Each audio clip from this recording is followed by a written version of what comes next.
Yun sis, so yung i-share ko about yung sa brother mo, na huwag kang mangamba na hindi niya narinig or ng spirit niya hindi niya narinig, kasi ang word ng Panginoon hindi naliligo.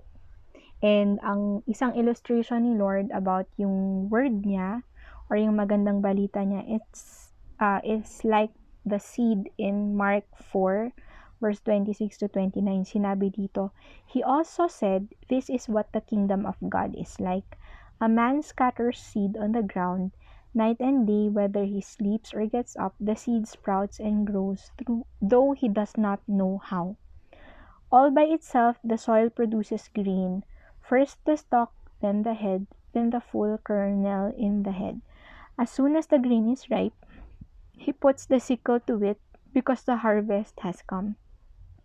So, kung titingnan mo dito, hinasik lang naman nung tao yung binhi, which represents yung magandang balita ng Panginoon. Tinapon lang niya sa lupa, tapos hinayaan lang niyang doon. Hindi niya tinubigan, no? Sabi dito, whether he sleeps or gets up, night and day, the seed sprouts and grows. Hindi niya kailangang patnubayan yung binhi na yun.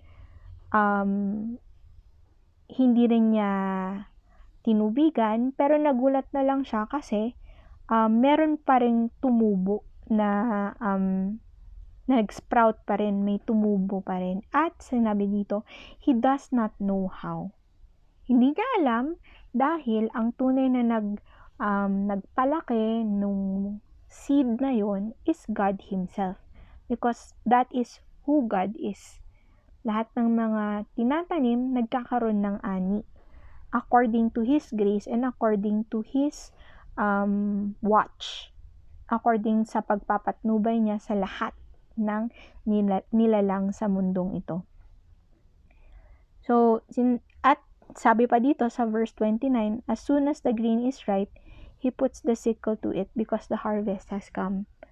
Hindi pinagtrabahuan ng farmer or nung taong yun, yung pagpapalaki din ng mga prutas, pagpaparami ng mga prutas.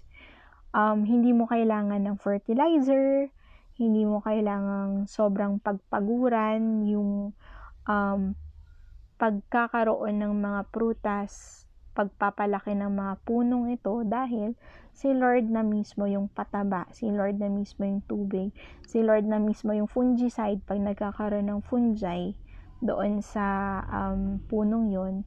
At ang ani kapag si Lord ang nag-umpisa ay laging sagana.